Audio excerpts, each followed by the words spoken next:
Assalamualaikum warahmatullahi wabarakatuh. Waalaikumsalam warahmatullahi wabarakatuh. Selamat pagi. Kita kembali dalam bincang pagi pada hari ini di Kominfo, bincang pagi.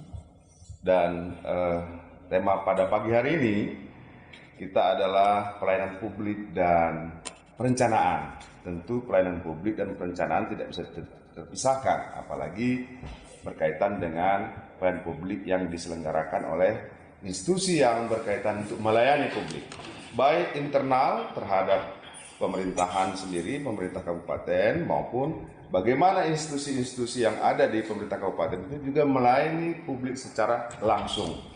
Pada pagi hari ini, saya sudah menghadirkan beberapa narasumber yang tentunya dapat berbincang-bincang dengan kita tentang program-program yang dapat dikatakan sukses story, dan itu bisa kemudian dikembangkan pada tahun-tahun berikutnya.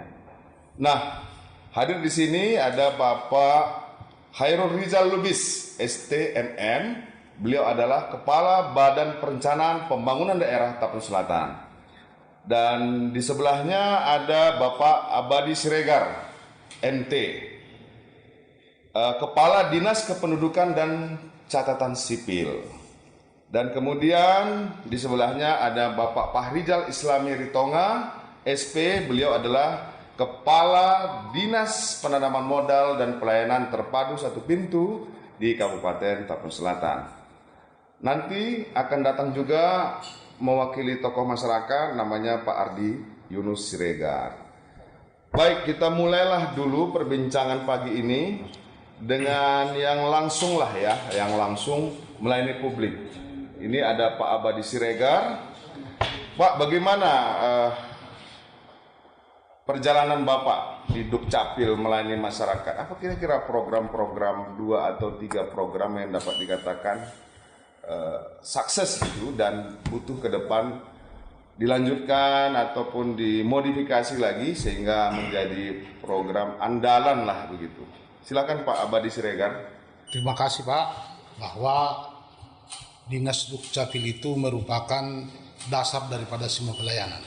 Oke. Jadi Dinas Dukcapil itu mempunyai program, salah satunya adalah kita melakukan pelayanan jemput bola. Artinya Dinas Dukcapil itu selain pelayanan di kantor, juga kita secara periodik itu juga melakukan pelayanan di tengah-tengah penduduk, baik itu di desa, di sekolah, di pasar, itu selalu kita lakukan. Jadi masyarakat datang juga ke kantor, kita layani. Selain itu kita juga pergi menjemput bola di masyarakat, melayani di luar juga. Betul. Ya, di luar kantor ya. Mendekatkan pelayanan kita ke tengah masyarakat. Oke. Ya. Nah, jadi itulah yang kita lakukan, yang kita harapkan dokumen kependudukan itu bagi masyarakat itu bisa diakses lebih cepat dan lebih dekat. Dokumen seperti apa yang biasanya yang rutin itu seperti kematian Pak, ya. Terus kelahiran. Kematian itu lebih banyak kita melayani dalam kantor ya Pak? Dalam kantor dan juga kita jemput bola Pak. Jemput juga ya? Ya. Kemudian juga kelahiran itu Pak, kita juga. Tapi nggak kita jemput ke kuburannya itu? Enggak, bukan ke rumahnya itu ya? Ke rumahnya. Ya. Karena dokumen mati ini kita tanya pula ke kuburan ya? Betul. Ke keluarganya, kemudian juga kepada yang baru lahir ya, Pak, supaya dokumen kematiannya cepat terregistrasi dan kelahiran juga cepat terregistrasi. Jadi KTP yang hidup sudah bisa dimatikan. Ya, betul. Okay. Ya. Itulah yang kita lakukan. Selain itu juga bagi anak-anak, khususnya anak sekolah, kita berupaya supaya anak-anak kita itu punya dokumen kependudukan yang lengkap, seperti akta kelahiran, kemudian yang sekarang itu kartu identitas anak. Kartu identitas anak itu adalah fungsinya seperti KTP, untuk anak-anak 0 sampai 17 tahun. Kita selalu melaksanakan pelayanan di sekolah mulai dari TK sampai SMP lah. Karena kalau SMA itu sudah 16 tahun, mulai 15 tahun sudah mendekati ke 17 tahun sehingga Itu kartu KTP warna merah. yang warna merah Pak. Berarti bukan hanya di kota-kota aja, kita di pedesaan juga Kita ya Pak. Dan biasanya kita langsung pelayanannya itu ke sekolah-sekolah. Mulai dari TK, SD dan SMP. Iya. Iya. Kalau sudah SMA kita biasanya langsung KTP Pak. Ya. Ya. Itu Dan sangat penting ya. ya betul. Dan inilah yang kita laksanakan, dan itu juga mengantisipasi anak-anak yang orang tuanya bermasalah. Ini juga banyak kita temukan. Orang tuanya bermasalah. Ya, Apa kaitannya orang tuanya bermasalah dengan kartu identitas anak? Kira-kira. orang tua bermasalah itu contohnya Pak, perkawinannya misalnya belum tercatat. Perkawinan belum tercatat. Ya, ada beberapa hal. Kawin agama aja dia. Kawin agama saja, atau misalnya kurang umur, atau misalnya maaf kata bermasalah, ditinggalkannya anaknya, atau orang tuanya kawin tidak resmi kemudian punya anak, dan ini sering kita temukan. Berarti itu sebagai tantangan di dalam persoalan program memberikan kartu identitas anak ya. Ya betul Pak. Nah, dan ini banyak kita temukan Pak. Banyak. Dan itu akan lebih baik itu kita jemput bola ke lapangan. Oke. Kalau ke kantor jarang itu dilaporkan yang seperti itu. Tetapi ada solusi untuk itu kan? Ada solusi. Tetap ada solusi. Ada solusi. Artinya hanya saja karena dia memang di pelosok-pelosok pedesaan yang luas Ya, di betul. Selatan, dia tidak aktif. Tidak gitu. aktif. Sementara kita pengen anak-anak di Tapsel itu punya identitas Punya anak. identitas. Oke. Nah, semuanya ada aturannya. Iya. Jadi misalnya kalau persoalannya seperti ini, maka aturannya adalah seperti ini. Gitu. Oke. Jadi semua itu kasus keluarga itu ada aturan mainnya untuk kita berikan identitasnya Pak. Tapi sepanjang ini bisa dituntaskan ya persoalan-persoalan itu ya. Sebagian besar bisa Pak, tapi ada juga yang nggak bisa Pak. Karena itu yang tidak bisa itu karena misalnya kasus keluarganya harus melalui pengadilan dulu. Harus melalui penetapan pengadilan dulu baru apa? Jadi faktornya adalah faktor waktu. Faktor waktu. Karena aspek legalnya harus dia ini kan. Iya, Tapi Pak. sebagian besar tuntas ya. Tuntas Pak. Oke. Ada lagi Pak sekali lagi? Ya sementara itu Pak, bahwa Dinas Dukcapil itu selain pelayanan di kantor, juga kita secara rutin itu melaksanakan pelayanan langsung ke lapangan. Langsung ke lapangan. Langsung ke lapangan, baik ke desa atau ke sekolah-sekolah. Dan disitulah kita temukan persoalan-persoalan kependudukan tadi Pak. Iya. Dan biasanya kalau sudah seperti itu biasanya kita bawa ke kantor, didiskusikan dulu dengan yang mengerti hukumnya secara detail, baru kita berikan solusi.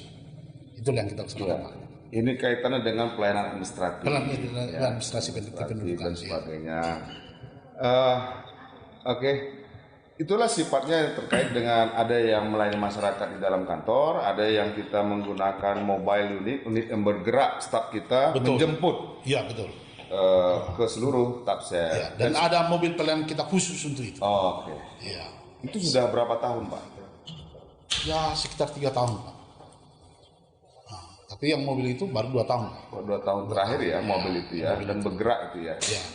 Dan bisa saya sampaikan sekarang Pak, bahwa jumlah penduduk Tapsel terakhir semester di bulan Juli 2024 itu jumlahnya adalah 319.986 jiwa. Itu jiwanya ya, Jiwa. hampir 400.000 ya. Hampir 400.000. Yang Kemudian, iya Pak. Kemudian jumlah laki-laki di Tapsel itu lebih banyak Pak daripada jumlah perempuan. Laki-laki di Tapsel lebih banyak dari perempuan. Iya. Ya? Tapi sedikit bedanya Pak. Perempuan itu 159.093 orang. Berarti perempuan Tapsel termasuk laku lah ini. Iya betul. Karena lebih banyak laki Iya. ini kan. Kemudian yang yang laki-laki itu 160.983 orang. Makanya kaitan KTP tadi mungkin laki-laki ini berebut perempuan ini Pak. Betul. Karena perempuannya sedikit. Lebih sedikit. Ya. Betul Pak. Iya Pak. Itulah data kita Pak, data terakhir. Ya. Karena kalau seluruh dunia lebih banyak perempuan. Betul.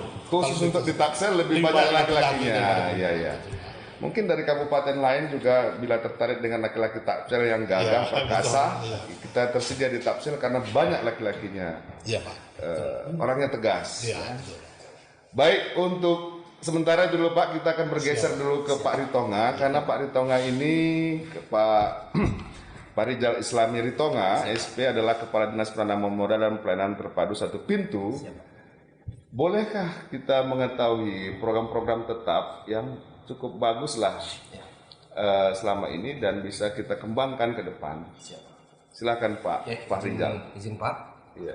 Sesuai dengan peraturan Bupati Tapanuli Selatan Iya. nomor 39 tahun 2021 tentang pelimpahan kewenangan Pak. Oke. Pelimpahan kewenangan perizinan berusaha kepada Kepala Dinas Penanaman Modal dan Pelayanan Terpadu Pintu. Iya. Jadi setiap bentuk perizinan berusaha yang ada di Tapanuli Selatan itu diberikan kewenangan kepada Kepala Dinas Iya. Jadi seperti Dukcapil, kita pun sebenarnya dengan Dukcapil ada istilah kita yang kita buat di lapangan Pak. Iya. Selain kita melayani perusahaan perizinan di kantor, kita juga sering berdampingan dengan Capil di Labersa. lapangan. Ada nama istilahnya Labersa. Labersa. Iya, pelayanan Ini kayak bersama. nama hotel ini. Labersa pelayanan bersama. Oh, layanan bersama. Nah, karena kalau promosi nama hotel ya agak dibayar. Jadi di setiap ada event-event ataupun kita kunjungan itu ke kecamatan atau ke desa, antara PDSP dengan Capil itu ada Berdampingan. dengan Labersa tadi Pak. Ya, jadi begitu. Jadi jangan disangka kalau Dinas Pelayanan dan Penanaman Modal kami urusan modal-modal perusahaan. Ternyata dinas kami di Pelayanan Terpadu Satu Pintu juga melayani penduduk Ya, dengan program Labersa pelayanan bersama tadi. ya selain kita pun menginginkan investasi Pak, mungkin dari pihak PMA atau PMDN, tapi juga kita mengembangkan UMKM. Mengembangkan UMKM Ya, juga. mengembangkan UMKM, pengusaha lokal. Kami ingin ya usaha lokal yang ada di Tapanuli Selatan ini memiliki legalitas Pak. Iya. Legalitas yang nantinya ya mereka akan dilirik, mungkin ya ada suatu perusahaan atau investasi yang datang dari luar pun sumber dayanya UMKM itu sudah kita siapkan dengan legalitas yang memadai untuk bisa maju ke depannya Pak. Oke. Jadi itu tadi dia, Bapak katakan tadi bahwa sesungguhnya Dinas Pelayanan Terpadu Satu Pintu ini adalah kerjanya bersinergi, Ya. terpadu Ya. untuk juga melayani dinas-dinas kita yang lain. Siap. Dalam rangka program itu juga terlaksana, Ya. ya gitu ya. Oke, ini menarik sekali. Ternyata bukan kerjaannya Bapeda aja ini, Pak. Bapeda lebih merancang ya. Ternyata pelayanan Satu Pintu, karena selama ini kan kalau iklan-iklan di luar itu kan investasi gitu. Iya. Ternyata pada pagi hari ini kita ketahui bahwa mereka juga pelayanan Satu Pintu juga bagaimana mensupport dinas-dinas lain untuk melayani masyarakat langsung, baik pelaku UMKM, baik kependudukan yang tadinya. Dinas Pendidikan juga Pak. Dinas pendidikan juga. Kita bersinergi, berintegrasi dengan Dinas Pendidikan itu penerbitan izin PAUD. Penerbitan izin PAUD ya kan pendidikan. Pendidikan. Iya. Kita langsung turun Iya. bersama dengan Dinas Pendidikan. Karena selamanya masyarakat melihat dinas bapak itu urusan sama bisnis terus, gitu ya kan, bisnis. Jadi kita harus membuka wawasan kita bahwa perizinan Satu Pintu ini juga sesungguhnya bukan bicara perusahaan-perusahaan, izin-izin perusahaan, bukan, tapi juga mereka juga bekerja untuk mensupport beberapa dinas lainnya. Ya. Saya kira itu yang perlu diedukasi masyarakat kita, gitu kan. Baik, untuk sementara kita bergeser lagi kepada tokoh masyarakat kita, Pak Ardi Yunus Siregar. Ya, beliau di Tapsel banyak bergaul dengan masyarakat, tentu punya pandangan-pandangan tersendiri bagaimana yang dirasakannya terhadap pelayanan-pelayanan pemerintah, begitu. Karena bagaimana nih Pak Ardi Yunus, pelayanan kami, ya kami sadar ini harus ditingkatkan begitu, gitu kan? Bagaimana tanggapan awalnya kira-kira? Saya kira sesuai kondisi masyarakat kita pada hari ini, menurut kami pelayanan publik itu masih banyak yang perlu dibenahi. Jadi yang kami rasakan sudah cukup memadai sesuai keadaan kita lah, keadaan masyarakat kita. Tapi sesuai konsep Tapanuli Selatan bahwa bumi kita ini adalah bumi dari Natolu, saya kira kami sangat butuh dukungan daripada pemerintah untuk menguatkan posisi-posisi masyarakat adat di desa atau keberadaannya juga di pemerintahan Kabupaten Tambun Selatan. Iya. Artinya banyak hal-hal yang perlu dibenahi di desa juga di tengah-tengah masyarakat tentang Hato Bangun dan keikutsertaan mereka unsur-unsur masyarakat ini untuk mempermudah dan bersinergi dengan pemerintah. Saya kira sementara itu yang bisa saya sampaikan. Oke. Jadi tadi disampaikan bahwa masyarakat juga sudah melihat pelayanan sudah berjalan. Namun secara jujur masyarakat menginginkan pelayanan lebih baik lagi. Dengan melibatkan tadi seperti ada kendala masalah perkawinan.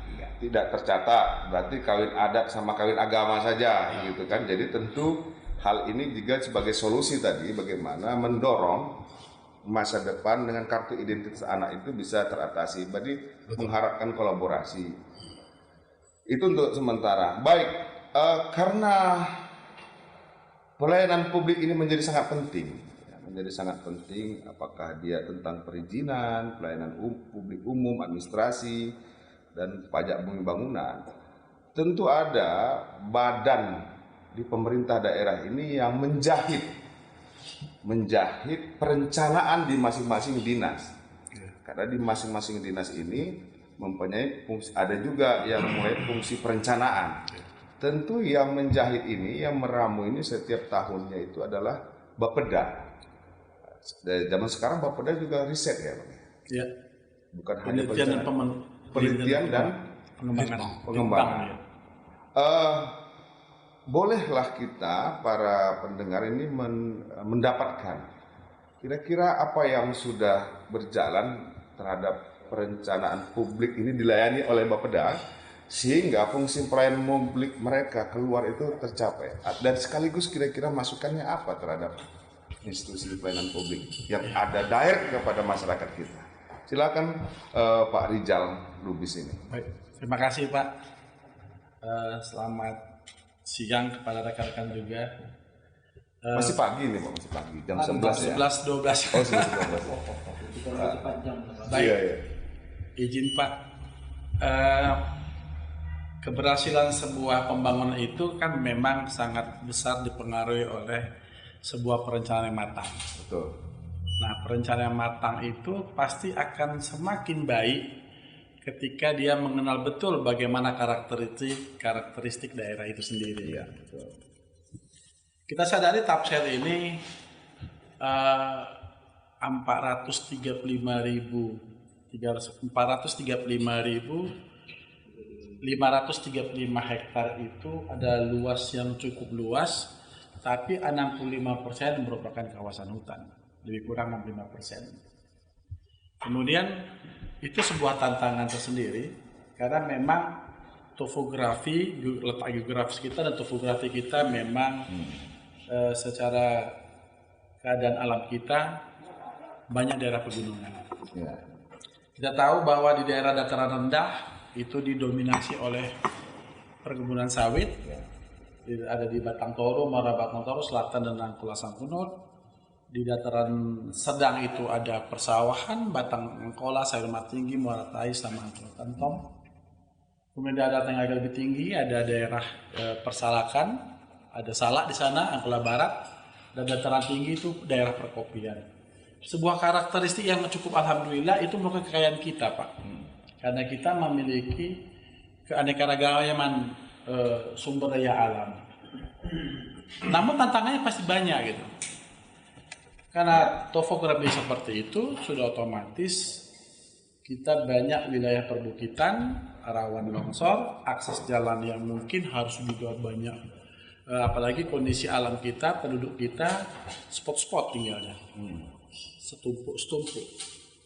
Jadi bukan merupakan sebuah komunitas penduduk yang dalam satu tempat yang sangat luas, tidak seperti itu. Tapi kita ada, katakanlah seperti di Arse, Istivoli, Akbila yang terpencar-pencar. Konsekuensinya adalah maka akses jalan dan akses air bersih dan infrastruktur dasar itu menjadi PR besar. Karena memang sama seperti kita pelayanan di bidang penerangan ataupun air bersih. Kita paham ketika bicara listrik, maka yang paling mendominasi adalah PLN. PLN pasti ada pendekatan bisnisnya. Ketika dia akan memasang tiang listrik, dia akan hitung berapa yang menggunakannya. Sementara kalau misalnya jumlahnya sedikit, tapi dia harus memasang tiang yang panjang, ada perhitungan bisnis yang akhirnya itu membatasi kita bergerak. Sama seperti air bersih, kalau mau bagus sebenarnya kan PDAM masuk pipanya banyak-banyak, tapi kita dengan kondisi yang begitu luas tentu otomatis ini menjadi pembatas kita untuk bisa bergerak sendiri. Oleh karena itu, strategi yang bisa kita kembangkan adalah bagaimana membuat sebuah perencanaan yang melibatkan semua stakeholder. Kita tidak boleh egois bahwa semua ini menjadi kerjaan Pemda, itu tak mungkin. Karena APBD tafsir itu hanya sekitar 1,5-1,6 miliar. Kita triliun, 1,5-1,6 triliun per tahun ya. Per tahun.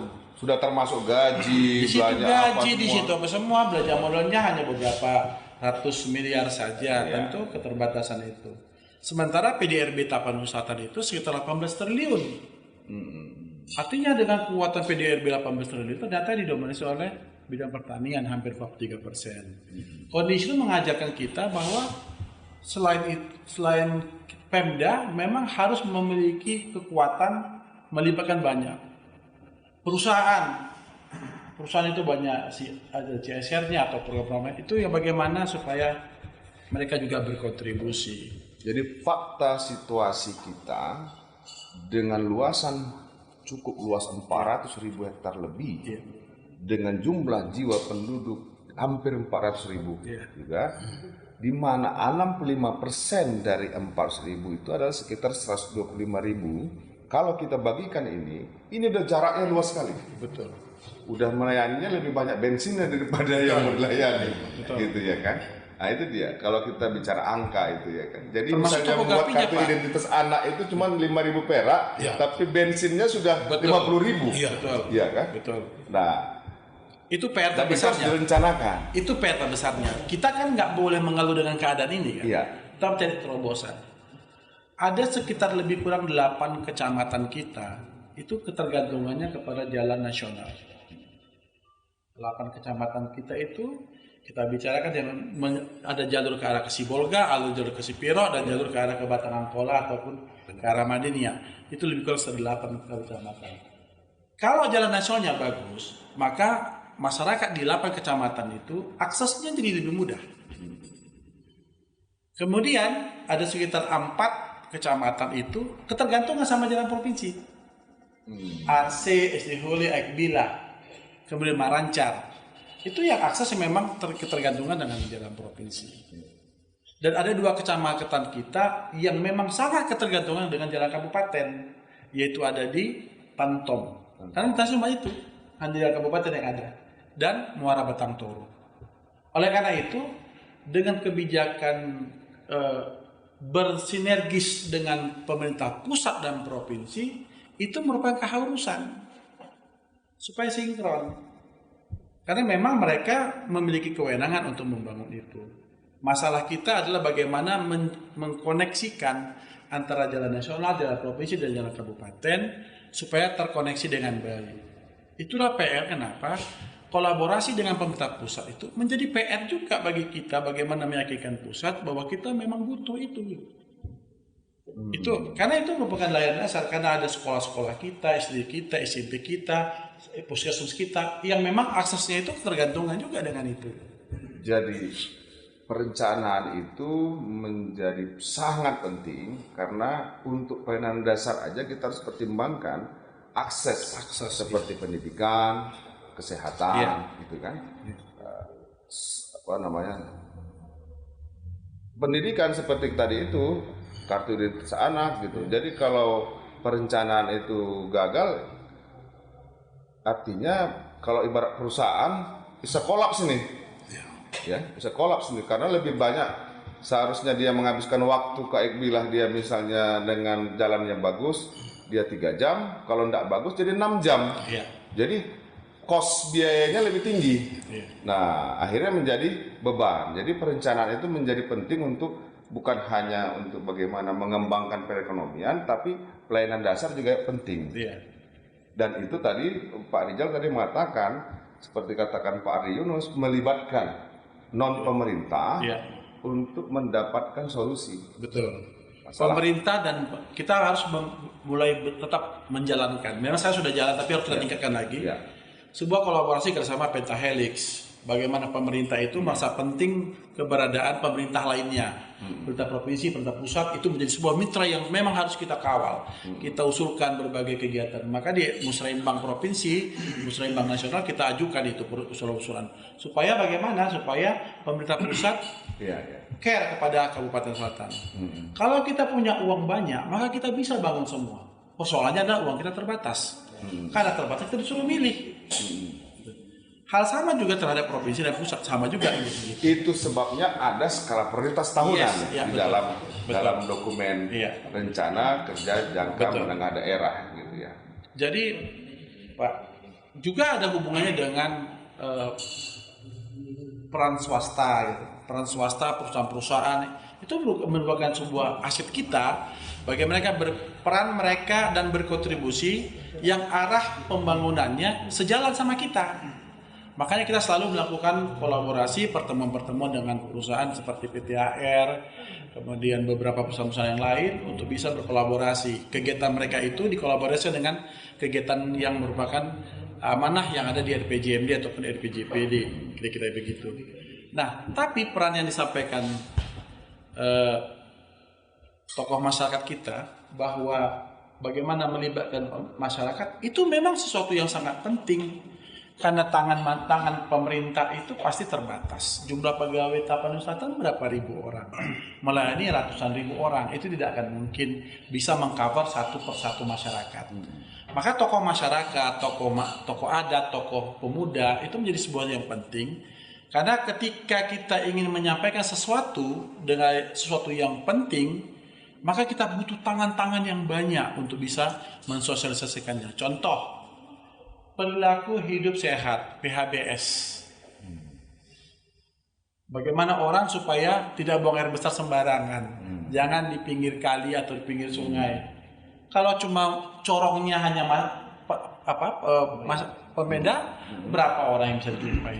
Tapi bagaimana kalau misalnya tokoh masyarakat, tokoh pemuda, sama-sama kita keroyok, merubah mindset masyarakat supaya PHBS bisa terwujud di Tapanuli Selatan, itu peran yang luar biasa gitu. Jauh lebih berat merubah mindset masyarakat dibandingkan membangun infrastruktur. Jauh lebih sulit dan jauh lebih perlu kedekatan emosional. Nah, yang memiliki kedekatan emosional itu masyarakat ya, tokoh-tokoh masyarakatnya, tokoh pemudanya, kira-kira gitu Pak. Pak Ardi sebagai tokoh masyarakat dan penduduk Tapsel tentu pernah mendengar Musrembang Des, Musrembang Kecamatan, Musrembang Kabupaten.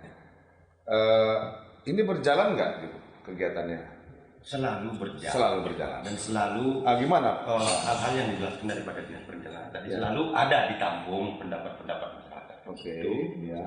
Dan terkhusus untuk pelayanan publik di desa misalnya MCK atau apalah yang dibangun oleh pemerintah sudah sangat menjangkau menurut saya pribadi.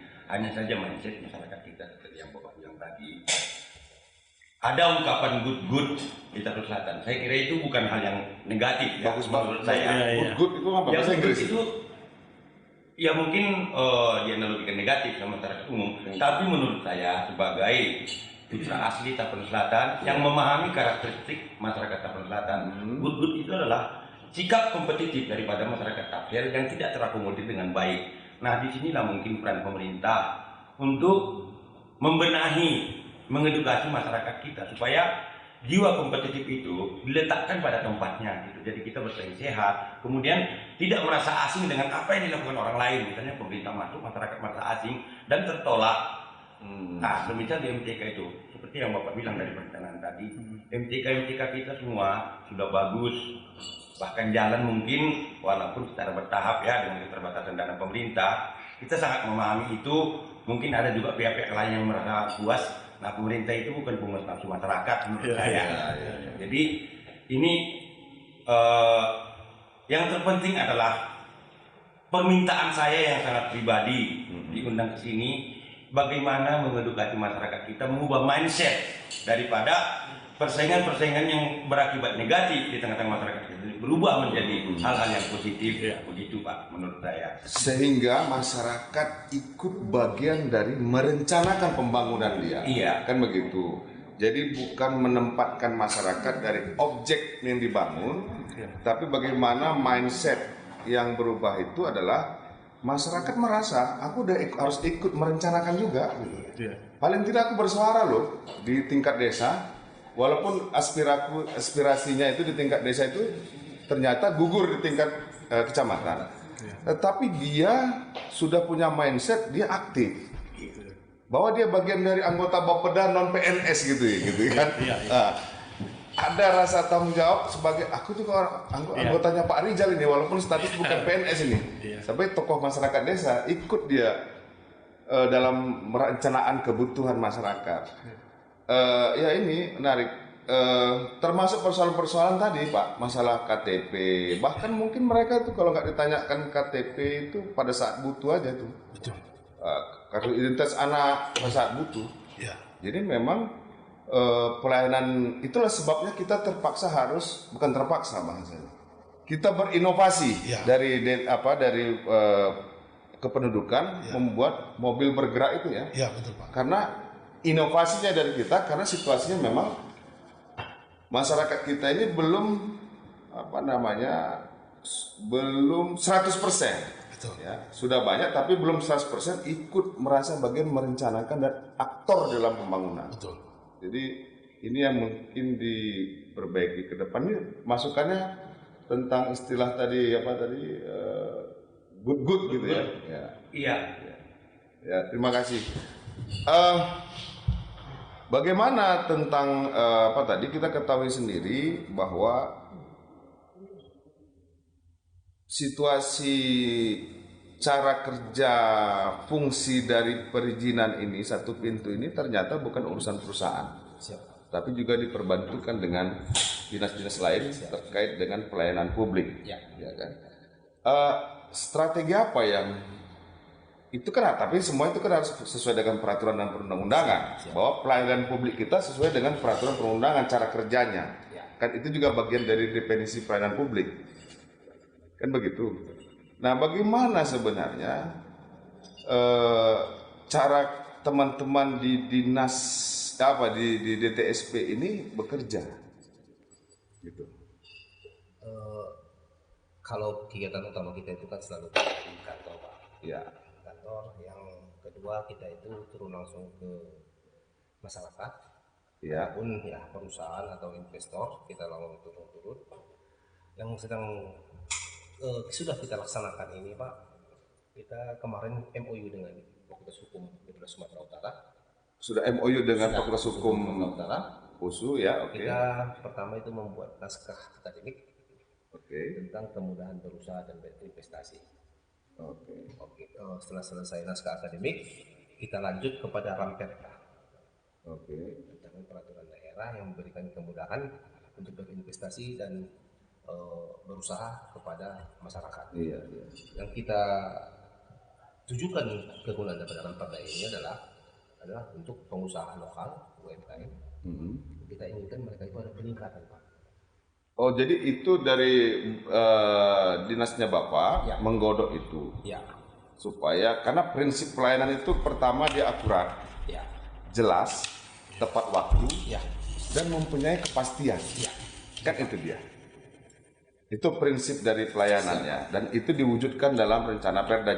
Tapi ingat pada Perda itu juga harus juga melihat bukan lagi hambatan, tapi justru mensederhanakan perizinan itu. Itu ya. Jadi merumuskan itulah dengan pihak ahli hukumnya. Gitu ya. Yang selanjutnya juga kita buat ya seperti disampaikan tadi pelayanan keliling. Ya. Jadi setiap kecamatan, desa ataupun kecamatan dengan syarat itu mempunyai jaringan Pak. Karena sistem kita adalah OSS online. Nah, yang penting di situ ada jaringan komunikasi, jaringan seluler bisa kita layani Pak. Kalau dia tidak ada jaringan ya seperti tadi mungkin kami pelayanan bersama dengan Capil ada bahan yang telah diberikan ada data Ini selesaikan di kantor. Ya. Karena mereka mau buat UMKM, mau buat koperasi butuh KTP. Siap Pak. Kan urusannya udah di tempat Pak Capil kan berusaha. Nah, urusan UMKM-nya sendiri ada di Dinas UMKM. Tapi ternyata Bapak melihat situasi itu, maka dibutuhkan rumusan peraturan. Masih rancangan ya, perda ini. Perda Pak, belum ke perdanya. Belum perda ya. Tapi itu menatap karena memang kebutuhan Kebutuhan kita Pak. di mana nanti Renperda itu perlu diperjelas dia menganut prinsip sederhana, jelas dan akurat. Jangan kemudian perda-perda itu dirumuskan semakin tidak sederhana, semakin tidak akurat dan semakin tidak jelas. Ya kan? Nah, itu dia tadi. Jadi kalau seperti yang Bapak sampaikan tadi sudah sederhana, jelas, akurat, jadi ini bisa merangsang Pak. Ya. Kepada masyarakat, pengusaha lokal, UMKM merangsang untuk Semakin mudah kan? Semakin mudah kan dia perizinannya semakin mudah gitu ya. itu dia Pak. Iya. Yang selanjutnya juga kami ada optimalisasi aplikasi namanya Si Cantik Pak. Si Cantik aplikasi. Aplikasi Si Cantik itu nanti di bidang perizinan di bidang kesehatan.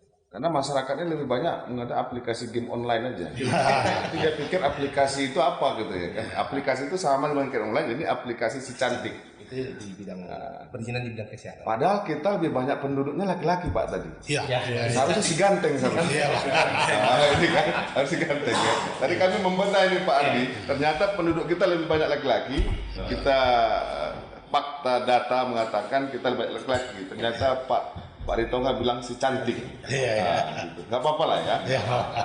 Yang sedang Si Cantik itu perizinan di bidang kesehatan sekarang yang masih kita aplikasikan di Si Cantik itu masih untuk izin bidan dan dokter Pak. Si Cantik itu untuk aplikasi perizinan bidan untuk dokter. Bukan Pak, itu nakes, tenaga kesehatan. Oh nakes, oke. Tapi yang masih kita laksanakan baru sampai di dokter dan bidan. Mungkin awal tahun depan semua nakes akan kita melakukan secara cantik, yang tujuannya dimanapun kita berada, walaupun kita berada di kantor di luar, itu semua bisa kita tangani secara elektronik izinnya. Ya, jadi mereka pakai sistem apa semua ya, jadi nggak repot-repot lagi sekarang ya, dari misalnya tenaga nakes kita dari Muara Batang Toru atau dari Sukagimbar gitu ya. Nah, inilah solusi salah satu dari tantangan pembangunan tadi, ya kan gitu. Aplikasi. Nah, iya. Bagaimana support jaringan kita terhadap aplikasi? Karena aplikasi ini kaitannya dengan jaringan internet. Nah, ini juga harus dikaji juga, Pak. Kalau untuk di tempat kita ini masih Pak Puspa masih bisa kita cover. Kemarin ada kendala di Pusat Data Nasional.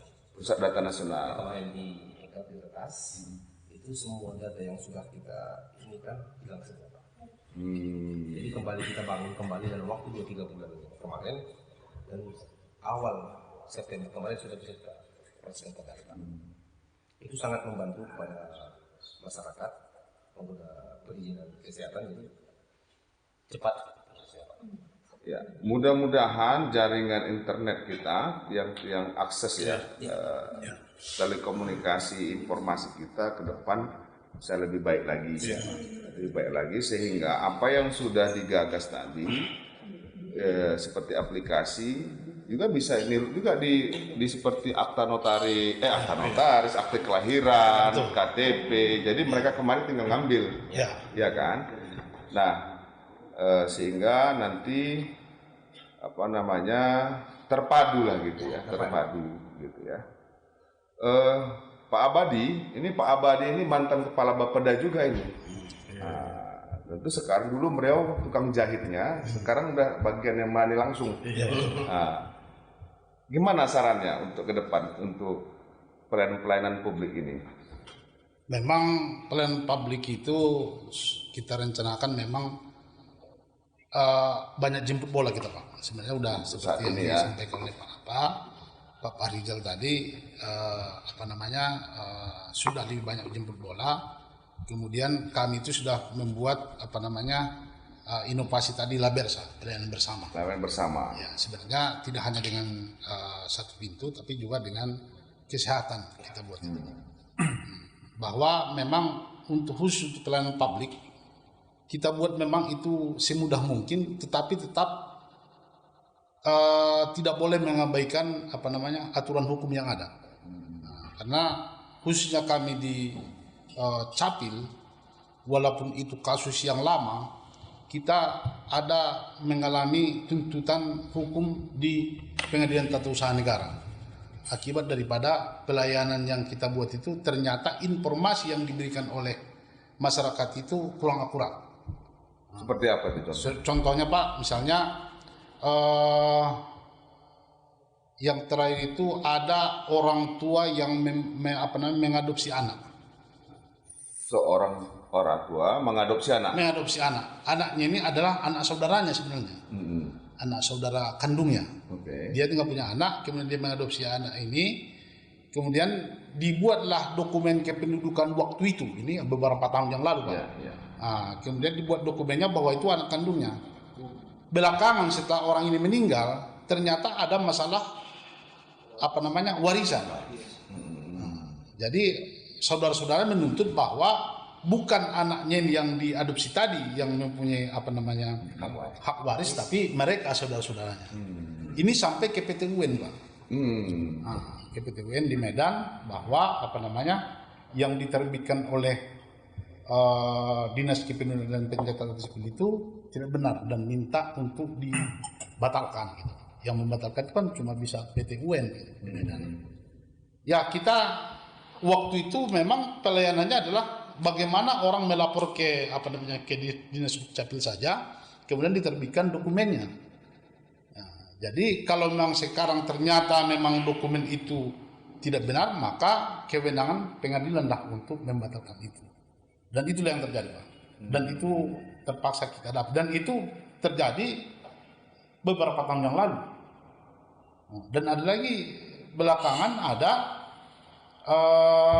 juga mengenai warisan, ada dokumen kependudukan yang kita terbitkan.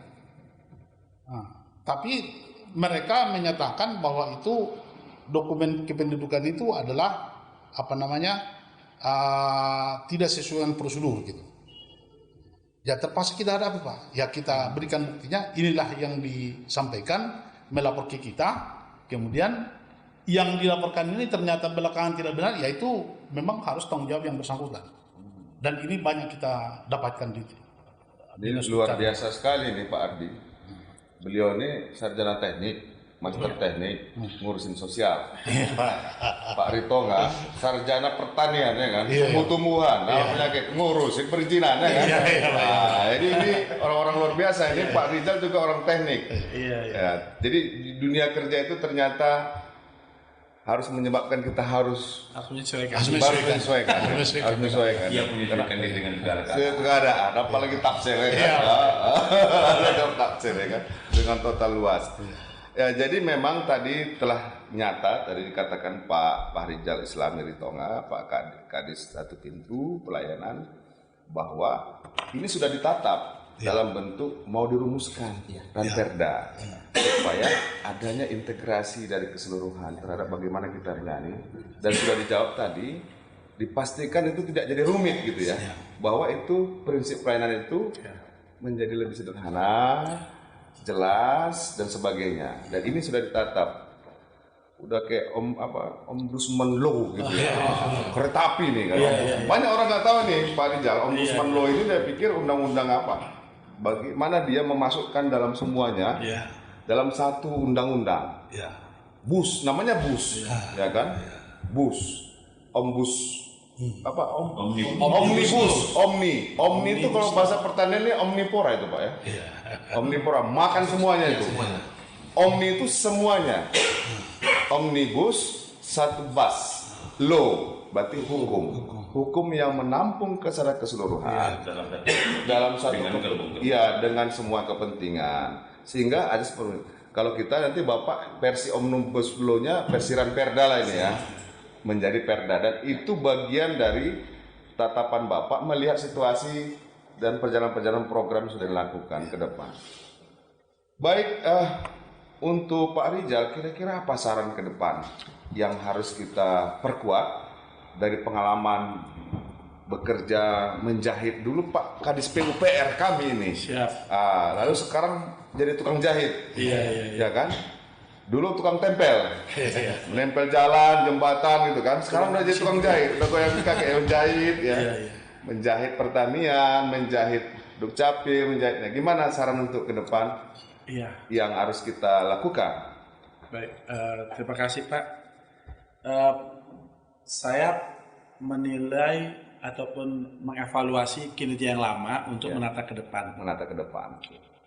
Ada yang bagus, yang luar biasa terkait dengan BLK. Balai Latihan Kerja kita itu sudah bisa menghasilkan tenaga-tenaga kerja terampil yang juga sudah sampai ada yang ke luar negeri. Ini bagaimana supaya ke depan akan lebih dibesarkan lagi, lebih dibanyakkan lagi pos-posnya. Itu yang pertama. Yang Ini kedua, kaitannya gini, Bapak kan baru berangkat minggu lalu Iya. pertemuan nasional betul. Sustainable Development Goal Iya, konferensi SDGs se-Indonesia. se-Indonesia ya, Iya. dihadiri seluruh Bapeda. Iya. Kita pernah ngobrol kemarin ada Green Job. Green Job. Iya. Jadi Green Jadi- Job itu kaitannya BLK ini. Ya. Jadi ada beberapa isu yang menarik ketika konferensi itu tentang terkait dengan pengangguran, isu pengangguran, isu pendidikan dan isu industri yang ramah lingkungan. Nah, dari arah ke sana pengembangannya bahwa ke depan suka tidak suka bahwa bumi ini terjadi perubahan iklim. Suhu semakin meningkat. Dan otomatis berbagai upaya industrialisasi mesti ramah kepada lingkungan supaya suhu bumi ini bisa lebih stabil. Karena itu berdampak, termasuk di pertanian yang harusnya bisa dia bercocok tanam di elevasi 900-an, ketika dia panas, dia bisa jadi akhirnya nanti harus naik lagi ke atas karena suhu semakin panas, karena kumbang untuk penyerbukannya akan pindah ke atas lagi. Akhirnya produktivitasnya akan bisa berubah. Ya. Berarti kaitannya kepada BLK, Balai Latihan Kerja Iya. ini kan memproduksi tenaga Tenaga kerja kerja. terampil. Tenaga terampil ini memang harus bisa mulai ke green job. Nah, green job ini kan sebuah pekerjaan yang ramah terhadap lingkungan, kira-kira gitu. Jadi bagaimana seorang yang usaha pengolahan sampah, misalnya contoh, pengolahan sampah yang didaur ulang sehingga itu bagus. Tapan wisata ini banyak Pak, bank-bank sampahnya, dan sudah ada beberapa tempat. Jadi tinggal kita mendistribusikannya ke berbagai hal supaya bisa ke berbagai wilayah, supaya itu bisa masyarakat Tapsel itu lebih banyak lagi yang bisa dimanfaatkan. Dan Green Job ini bukan karangan kita ya, ini udah tren dunia ya. Tren dunia, gitu. Tren Makanya dunia. pemerintah Republik Indonesia kemarin mengumpulkan ya. Ya. 2045 itu sebuah target Indonesia emas. Kalau Indonesia mau jadi emas, maka provinsi harus juga menuju ke emas. Kalau provinsi mau jadi emas, maka kabupaten juga harus berpikir seperti Indonesia emas. Kita bagian dari 500-an kabupaten yang harus berpikir sama. Nah, suka tidak suka bahwa nanti akan ada bonus demografi kita, kemudian isu pertumbuhan penduduk. Sekarang penduduk yang banyak itu apakah di bonus demografi itu akan bisa menghasilkan kekuatan atau justru jadi beban? Nah, supaya tidak jadi beban, maka generasi yang ke depan sumber daya manusianya memang harus kita persiapkan dari awal. Tidak hanya pendidikannya, tapi keterampilannya. BLK tadi itu juga. Bagaimana BLK itu melahirkan tenaga-tenaga terampil yang memang orientasinya bisa kita arahkan untuk ke green job supaya dia keberlingkungan. Baik dari SDM-nya juga mengaplikasikan prinsip-prinsip yang ramah lingkungan, maupun profesinya itu Iya, tadi. betul. Seperti bertani, mengolah hasil pertanian, Iya. bisnisnya juga menempatkan prinsip ajas ramah lingkungan, begitu ya. Dan kita sudah jalankan Pak. Tinggal kita pengembangan. Sawit itu di Muara Batang Toru banyak yang lahan gambut. Oke. Kita coba untuk melakukan kerjasama dengan beberapa NGO dan berkolaborasi Dengan perusahaan. Dan itu bukan teori, sudah ada Sudah MOU dilaksanakan ya. di Muara Sudah ada MOU Muara ya? Batang Toru, Muara Mempas, bagaimana mereka mengelola kelapa sawit yang sudah terlanjur terbuka di lahan gambut. Sudah Terlanjur terbuka lahan di lahan gambut. Itu udah 2 tahun atau berapa tahun? Sekitar 3 tahunan. 3 tahunan. 3 tahunan. Dan mereka membentuk kelompok yang beranggotakannya kalau nggak salah sekitar 400-an di awal, dan mereka sudah mendapatkan salary pendapatan karena dia berhasil menjalankan program-program praktik baik per kelapa sawitan, mendapat 1,4 miliar pada kelompok Best practice tersebut. Best practice-nya. daripada menerapkan prinsip sawit yang Iya. ramah lingkungan, mereka dapat itu ya. Bagaimana supaya sawit yang di lahan gambut itu, para petani sawit itu kan itu rawan kebakaran. Ya, ya. Mereka membuat kanalisasi, kemudian di kanal tadi itu, tempat aliran tadi itu untuk menjaga panas dan juga mengatur elevasi ketinggian Konsep air. RSPO itu ya. RSPO. Iya. Termasuk juga dikawinkan dengan usaha-usaha peternakan. Jadi ada di kanal-kanal yang dibentuk untuk mencegah kebakaran, mereka buat itu perikanan, kolam-kolam perikanan. Itu memberdayakan. Dan apakah ini bisa diterapkan keseluruhannya? Pasti bertahap. Tapi tren yang terjadi sekarang, ternyata jumlah anggotanya meningkat. Yang semula 400 sekarang sudah mulai angka 700 ke 800-an gitu. Ternyata ketika ada satu program yang berhasil, maka itu merangsang orang-orang yang sekitar untuk ikut meniru ataupun ikut bergabung. Jadi kita tidak akan mungkin membuat semua. Memang ada falsafah no one left behind. Tidak boleh ada satu orang pun yang tertinggal. Tapi dalam hal pelaksanaannya tidak akan mungkin kita tangani secara keseluruhan semuanya. Kita harus ciptakan jawara-jawara. Jawara-jawara itu juara-juaranya gitu. Juara kopi, dia bagaimana menata kopi, pengelolaan kopi yang baik sampai dia kualitas ekspor. Nah, ini harus jadi contoh. Dia harus bisa menularkannya kepada tempat-tempat yang lain. Contoh yang misalnya kopi yang di Sibiu-Bio ya, Sibiu-Bio itu dia menjadi tempat untuk belajarnya orang. Tapi apakah ini bisa menghasilkan dalam waktu jangka dalam kecepatannya tinggi? Ya tergantung seberapa besar kita bisa mempengaruhi masyarakat untuk bisa tahu. Dan tapi yang penting adalah ini harus diketahui masyarakat banyak. Kalau mau cerita kopi yang baik, apakah ada? Ada.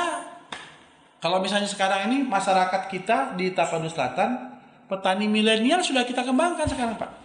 Dan mereka sudah mulai berpikir bagaimana bisa mengekspor itu. Kemarin saya dapat informasi dari PTHR, mereka melakukan pelatihan lagi terus-menerus ke petani-petani milenial.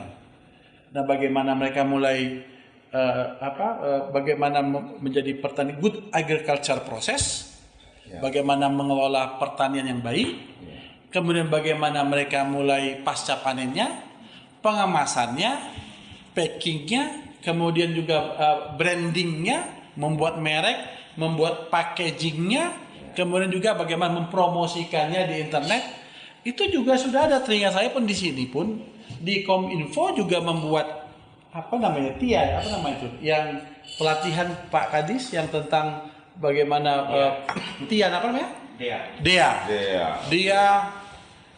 Digital Entrepreneurship Academy. Jadi ini perlu disosialisasikan kepada masyarakat sehingga ketika nanti ini bisa tersosialisasi, maka akan banyak masyarakat yang ingin bergabung. Ya, jadi sesungguhnya hasil SDGs itu sesungguhnya kita sudah lakukan, tapi belum skala besar. Betul. Kita sebenarnya sudah merespon itu beberapa tahun, bahkan ada BLK. Hanya saja perlu nanti ke depan penyempurnaan dengan inovasi tertentu untuk merespon kebutuhan daripada SDGs tadi. Salah satunya yang paling konkret adalah BLK ini kemudian bisa beradaptasi dengan isu tren dunia. Bahwa bukan hanya kita ajari bahasa Inggris, tapi prinsip-prinsip green job tadi bukan hanya perilaku dia sebagai pekerja, tapi juga bagaimana dia juga membuka lapangan pekerja yang menerapkan ramah lingkungan, kan begitu. Nah, ini semua terkait dengan izin-izinnya sudah akan diramu oleh sebuah ranperda yang menganut prinsip disederhanakan, jelas, dan semua pihak bertanggung jawab. Dan semua perusahaan-perusahaan ataupun UMKM perizinan ini ujung-ujungnya minta KTP kan Ya, gitu Bang. Nah, KTP. Dan ini sudah berinovasi menjemput bola Sudah, Pak. ke lapangan. Bagaimana sebelum kita tutup ini Pak Abadi, nanti ada Pak Ritonga, ada Bang Ardi, Yunus juga kami mintakan dulu sarannya ke depan. Ya, sarannya memang Dinas Dukcapil itu bukan pelayanan dasar, Pak. Oke. Tapi dasar daripada semua pelayanan. Dasar dari semua pelayanan. Iya. Jadi oleh sebab itu kita Kalau mau akses bersih harus ada KTP. ya harus ada KTP gitu kan. Kalau mau sekolah Harus ada KTP. kartu keluarga. Kartu Kalau bahasa tadi dasar dari Semua pelayanan. semua pelayanan. Oke, lanjut. Jadi kita di Dinas Dukcapil itu banyak melaksanakan inovasi seperti Melanda. Melanda. Melanda itu melayani desa. Oh. Jadi Dukcapil itu hadir dia di desa-desa tertentu di pelosok Tapsel dengan mobil pelayanan kita supaya anak-anak dan penduduk di sekitaran tempat itu mendapatkan layanan. Nah, jadi ada Melanda, ada Mekel. Mekel itu melayani kelurahan. Oh, Ya. Mekel ya. Iya. Kalau bahasa kita Mekel itu tertawa, ya. Harus tersenyum ya kan. Tersenyum. Kalau Melanda itu bisa jadi melayani duda atau janda. Kan itu maksudnya kan. Karena itu bagus juga kan gitu. Ada lagi PUAS, yaitu khusus untuk anak sekolah, pelayanan untuk anak sekolah. Yang terbaru itu adalah keren. Keren itu adalah pelayanan di Dinas Dukcapil ke pesantren. Kita sebut dengan keren. Khusus melayani Khusus ke untuk pesantren. Karena yang kita temukan di pesantren itu kan itu tidak hanya penduduk setempat, Pak. Karakter pesantren itu banyak dari tempat-tempat lain yang menyekolahkan anaknya tidak dengan orang tuanya, bisa dengan orang tuanya biasanya. Maka pelayanannya akan dilaksanakan secara khusus. Maka kita punya inovasi di sini namanya keren, khusus pelayanan ke pesantren. Ke pesantren. Tadi saya bilang melayani janda dan duda karena saya punya data kita 1.200 lebih janda kita. Betul. Dan di Tapsel ya Pak ya. Betul, Pak. Dan itu ada yang kena cerai, ada umumnya karena meninggal suami. Ya, betul. Dan itu umumnya juga data saya itu ekonomi ke bawah, menengah Iya, ke bawah. betul. Itu makanya harus dilayani janda-janda itulah, kita itu itulah, Pak. itulah, Untuk Pak. persoalan Kita- KTP, anak dan sebagainya. Ya, Melanda kita. Karena Melanda itu ya. Nah, jadi karena UMKM-nya penting itu nanti Iya, Pak. rekomendasi. Jadi dirumuskan peraturannya Pak supaya ibu-ibu kita itu yang itu bisa dilayani supaya ekonomi berkembang. Terus Pak, Tapi buktinya Pak, lebih banyak kita laki-laki daripada perempuan, Pak. Jadi lebih banyak yang jomblo, Pak, daripada yang banyak yang jomblo. Jadi nggak bisa nambah lah ini Nggak, Pak. Kalau ya, laki-laki susah. Tapsel ini harus satu. Iya. Karena perempuan kita sedikit. Tapi memang betul kasus-kasus keluarga itu sangat banyak, dan itu memang biasanya penyelesaiannya itu harus kita datang ke pelayanan lapangan itu baru mereka datang itu Pak, yang seperti itu. Kalau datang ke kantor biasanya mereka malu, mereka adalah hambatannya. Tapi kalau kita pelayanan lapangan baru kita temukan yang seperti Bapak sampaikan. Sama kata Pak Ardi tadi, ada mindset yang harus dirubah. Iya betul. Kalau sudah bicara mau ngasih bantuan, semua ngurus KTP. Iya betul. Tapi kalau dibilang ada pencacahan orang miskin, nah dia Iya. ih siapa toko nau miskin, siapa yang katakan saya miskin katanya, gengsinya naik nih, Iya. naik. Tapi kalau ada pembagian sembako Iya. untuk orang miskin, AOP, Iya, betul. AOP miskin, saya pun miskin, saya katanya. Ini kata Pak Ardi tadi, Iya betul Pak. salah satu ya, Iya. harus dirubah gitu ya. Makanya tadi kalau kita pelayanan langsung ke lapangan, biasanya hal-hal yang kasus keluarga tadi itu biasanya datang ke kita. Ada kadang-kadang bisa kita selesaikan, ada yang memang harus melalui pengadilan. Inilah kadang-kadang yang kita sulit. Tapi biasanya kita akan selalu mencari solusi yang terbaik yang bisa kita berikan kepada masyarakat. Apalagi ini ada yang situasi agak sensitif, mau pilkada. Ini KTP-KTP yang masih hidup tapi berada di kuburan masih banyak nggak nih Pak ya? Ada, KTP Pak. masih hidup tapi masih berada di kuburan. Banyak. Karena memang biasanya kalau pelaporan kematian itu harus yang penting. Misalnya seorang pensiunan atau apa itu kan harus ada akte-nya kan gitu supaya bisa Tapi kalau memang tidak ada keperluannya untuk itu, biasanya tidak diurus, tidak dilaporkan. Maka kita dari Dinas Dukcapil itu mengirimkan buku laporan kematian biasanya ke setiap desa, yang kita harapkan setiap 6 bulan itu Periodik 6 bulan. Periodik 6 bulan. Ya. Kita akan meminta kembali untuk kita catatkan apabila ada ya. Jadi jangan khawatir adanya KTP palsu, karena dari Dukcapil sudah jelas tadi per 6 bulan ada buku catatan kematian. Selain itu juga ada mobile unit bergerak, ya, untuk memverifikasi KTP ataupun anak yang mau dewasa, menginjak menjadi pemilih pemula ya. Itu bagian dari penting. Iya. Oke. Ada lagi Pak, kira-kira mau disampaikan banyak ini. Banyak sebenarnya. Itu yang paling penting dari bahwa pelayanan kita selalu kita upayakan selalu hadir di tengah masyarakat. Setidaknya ada yang sekali seminggu atau 2 kali seminggu kita akan hadir di tengah masyarakat dan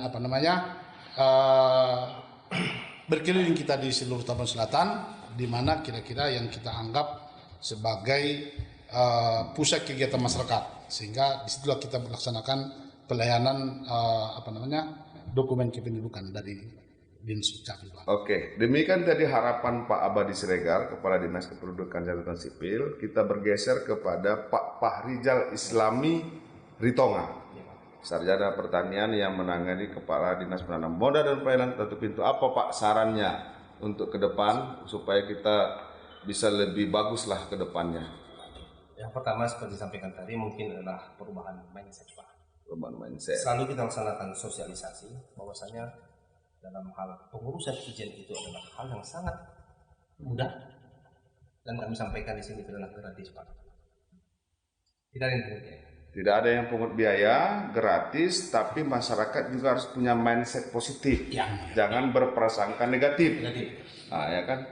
Jadi positif dulu masuk mengurus perizinan, nanti dilayani dengan baik, seperti itu. Jangan langsung punya dong, udah hepeng.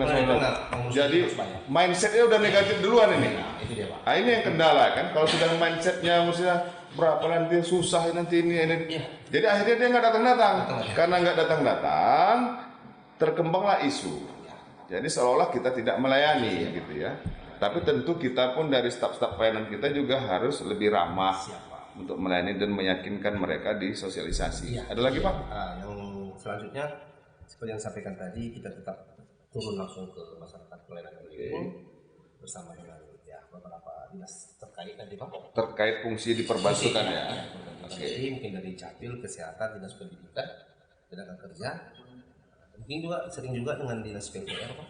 Iya. Kenapa kita mengecek izin lokasi, terus harus didampingi bersama dengan Dinas PUPR. Izin bangunan dan sebagainya kan. Itu dia Pak, harus PUPR. Yang ketiga mungkin adalah peningkatan daripada jaringan komunikasi Pak. Beberapa kecamatan mungkin yang masih sangat sulit ketika akomodasi pengurusan di usaha karena mungkin jaringan layanan komunikasi yang belum memadai, hingga sistem kita tidak berjalan maksimal. Itu kita bisa layani di lokasi. Selanjutnya juga sampaikan tadi, kalau mungkin di bidang SDGs ada Green Job. Kalau kita Pak dari investasi, kita menawarkan potensi investasi itu yang sekarang di bidang energi baru terbarukan Pak. Tapsel sangat memiliki potensi yang sangat luar biasa. Bidang energi baru terbarukan ini. Baik itu dari sumber daya air, panas bumi, dan kemarin ada PLTB, batu uji tenaga baru. Tapi ini kita terkendala di bidang rencana pendiriannya itu berada di kaki bukit bangsa. Jadi mungkin mereka mempertimbangkan tentang kelestarian ekonomi. Oke. Karena Tapsel ini tadi 65% wilayahnya kawasan tanah. Jadi kita terhadap Green Job ini tadi ada potensi investasi, bagaimana itu membuka pekerjaan dengan industri-industri yang ramah lingkungan, sehingga Green Job bisa masuk. Nanti BLK juga bisa memasok SDM yang menganut prinsip ramah lingkungan, baik berperilaku dan bekerja, begitu ya. Oke, dari masyarakat Pak Ardi Yunus Siregar, tokoh masyarakat kami, salah satu dari beberapa tokoh masyarakat kami, boleh diberikan masukan untuk ke depan. Ya, saya kira secara keseluruhan apa yang disampaikan dinas terkait tentang masalah kita hari ini di Tapsel cukup mudah dipahami dan semua menginginkan hal yang baik untuk Tapsel. Tapi saran saya untuk menjadikan ini semua real di lapangan, kita semua tahu bahwa masyarakat kita ini didominasi oleh petani dan pemahaman pertanian. Nah, bonus demografi yang ada saat ini pasti lahan pertanian yang kita miliki sebelumnya akan semakin berkurang dengan bertambahnya penduduk. Sementara status hutan tetap dikemanakan, semua orang berusaha tani, kan begitu. Tentu pemerintah punya trik tersendiri untuk melakukan ekstensifikasi pertanian, bukan intensifikasi aja, nggak ada guna juga. Kalau penduduk semakin banyak, lahan tetap jumlahnya. Ini kami sangat memohon, mewakili seluruh masyarakat Tapin Selatan, bagaimana kita mengedukasi pemuda ini supaya cinta pertanian dan diberikan juga lahan-lahan yang APL lah untuk dikelola. Pemuda-pemuda yang mau dan yang bisa diedukasi untuk cinta. Go green tadi yang Bapak bilang, saya sepakat dengan itu. Dan juga program ini tadi listrik yang Bapak bilang, energi. Kita punya sumber daya yang lebih. Kayu kita banyak, bisa dibuat arah aktif atau apapun itu bentuknya. Seperti yang diprogramkan ada. Saya juga mendengar infonya seperti itu di Jakarta juga, saya baru pulang dari Jakarta. Dan saya harap ini bisa kita realisasikan di Tapsel karena kita punya sumber daya yang sangat memadai dan bahkan bisa untuk kebutuhan yang berpuluh-puluh tahun ke depan. Saya kira pemerintah bisa menginisiasi ini, mensosialisasikannya dengan baik ke seluruh desa dan juga mengupayakan bagaimana hutan yang luas ini bisa juga diberikan sebagiannya kepada pemuda-pemuda kita yang sekarang sangat banyak, apalagi laki-laki yang paling banyak di Tapsel. Bagaimana mereka bertanggung jawab kepada keluarganya nanti kalau mereka tidak punya lahan pekerjaan yang memadai untuk memenuhi kebutuhan hidup mereka. Jadi maling ini, judi online, menghayal gitu. Saya kira begitu imbauan saya kepada pemerintah. Dan kita ini bukan masyarakat yang cengeng loh di Tapsel ini. Buktinya kita nggak pernah ini bikin kacau kan gitu seperti di daerah-daerah lain kan gitu, nggak pernah bikin kacau. Tapi saya yakin suatu ketika ini menjadi kekacauan besar kalau kita tidak mengantisipasinya di awal kan gitu. Ya saya kira begitu saran saya Pak Bupati. Iya, jadi menarik tadi sudah dipaparkan dalam bincang pagi kita bagaimana peran Bapeda yang juga adalah mulai dari tadi kan sudah adanya terinventarisasi problem daerah. Kan itu dia. Kalau tupoksinya itu kan menginventarisasi problem masalah pembangunan kita. Jadi yang dibangun itu kan masyarakat juga harus melihat yang dibangun itu bukan hanya semen. Jadi selama ini kan pembangunan tidak terlihat, nggak ada semennya, nggak ada batunya begitu. Ini mindset. Ternyata pembangunan itu juga bagian daripada pelayanan, bahwa merumuskan kebijakan itu jadi bagian pembangunan gitu. Bahwa jadi karena selama ini kalau pembangunan itu identik dengan pasir, batu, semen, gitu fisik. Ini yang bagian dari edukasi gitu. Sehingga mereka pembangunan ekonomi juga jobs, pekerjaan-pekerjaan. Percaya diri bahwa lahan pertanian itu bagian pekerjaan. Tadi sudah disinggung petani milenial. Pada bincang pagi sebelumnya itu ketika kita bincang dengan Pak Kadis Pertanian itu sudah mulai dirintis. Dan seperti kata para Bapeda harus ada champion, jawara-jawara. Dia yang harus bangga menciptakan green job-nya. Tugas pemerintah itu memfasilitasi. Tugas Pak Ritoka itu merumuskan formulasi kebijakan yang menyederhanakan mereka ini bangkit gitu. Tugas Pak Abadi Siregar, pelayanan publik, butuh KTP kita kasih, butuh KK kita kasih untuk job-job itu semua. Nah, yang menarik tadi kata Pak Ardi Yunus, mana yang real ini? Ini sebenarnya sudah real, tapi mungkin ada sebagian belum merasa itu real, ya kan? Tetapi ada sebagian belum merasa real, tapi pekerjaan itu sudah real, terintegrasinya sudah ya dalam beberapa tahun.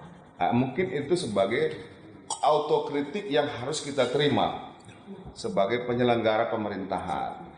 Tetapi kami juga harus sedikit juga membela diri bahwa kami sudah lakukan. mungkin tingkat dialognya sehingga perjalanan program kerja itu kalau bahasa kita lesson learn.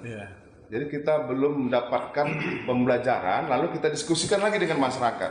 Di perencanaan sudah, musrembang des sudah, musrembang kecamatan sudah, musrembang kabupaten sudah, dikonsultasikan kepada provinsi sudah, dokumennya sudah, tapi ternyata masyarakat membutuhkan tadi tercetus.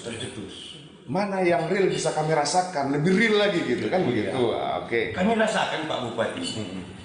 Hal yang positif dengan judulnya aja petani milenial tadi itu sudah sangat memberi semangat yang lebih kan gitu. Ada semisal picu yang tercetus dari sebutan petani milenial kan begitu. Nah ini kan harus betul-betul sumber daya kita ada.